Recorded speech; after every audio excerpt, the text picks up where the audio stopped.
Hello and welcome. Thanks for joining us for updates from the CBN this week. I'm Misi Dada. The Central Bank of Nigeria and commercial banks in the country have agreed that henceforth loan defaults will be settled with deposits made by the borrowers in other banks. This agreement was revealed to the press after the Bankers Committee meeting on Monday in Lagos by CBN's Deputy Governor, Financial Services System, Mrs. Aisha Hamad. Hamad said the new credit risk protection clause, which will be contained in offer letters issued by banks, is to increase lending and jumpstart the economy. We have come up with a new clause that will be including in the offer letters that will be granting going forward. Basically, it would contain the BVN details of the customers and the TIN numbers of the customers, and more or less it would be a commitment by the customer that in taking the loan, or a covenant that in taking the loan you agree and promise to repay the loan, and that you also agree that should you default on the loan, that the total amount of assets or the total amount of deposits you have across the industry, the banking industry, would be applied towards repaying the loan. The Bankers Committee and the Lagos State Government are working on a pilot arrangement to support the creative industry.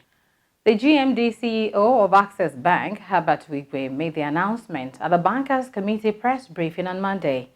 Wigwe said the pilot arrangement involves developing the adjoining area to the National Theatre in order to provide support for entrepreneurs in fashion, music, movie, and the IT sectors. Partnership with Lagos State has only just begun.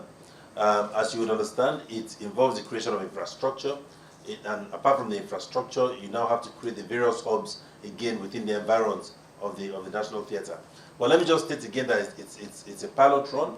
The drawings are being done, and when they are concluded, hopefully much later in the year, we should start. The CBN has warned members of the public against falling victim of fraudulent loan offers on the internet. In a press statement released on Monday and signed by the Director of Corporate Communications Department, Mr. Isaac Okorafor, the CBN said the message making the rounds in the social media circles requesting loan seekers and owners of small-scale businesses to apply for loans provided by the federal government through an email address empowermentcbnloan@gmail.com, purportedly being handled by the CBN, is false. It emphasized that the bank does not deal directly with individuals in its several development finance intervention programs.